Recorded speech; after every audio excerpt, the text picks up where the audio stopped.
ఎవరా వీళ్ళు ఇంతమంది ఉన్నారు? చూడు మామ నా కోసం ఎంతమంది వేచున్నారు. అందరికీ విజ్ఞప్తి, నా రూల్స్ మీరు వినాలి. ఏరా విన్నారా? మామా నా బిజినెస్ ఏంటో కొంచెం పక్కకు కూర్చో చూడు మామా. సరేరా. నాకు 3 రూల్స్ ఉన్నాయి. గాలిపటాలు మీవే, నీ ముట్టుకుంటే 10 రూపాయలు ఎక్స్ట్రా. మీ తోకలైతే 20 రూపాయలు, మా తోకలైతే 50 రూపాయలు. అరే ఏం తోకరా? గాలిపటం తోక మామా.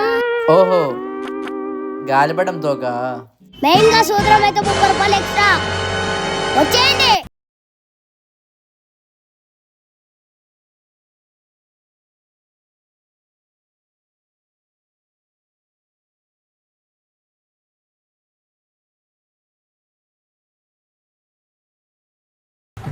గాలిపటాలు ఇచ్చేసారు కదా, సాయంత్రం వచ్చి తీసుకెళ్ళండి రా. ఏదైనా బిజినెస్ చేసేటప్పుడు పెద్దోళ్ళు అడిగి నేర్చుకోమమ్మా.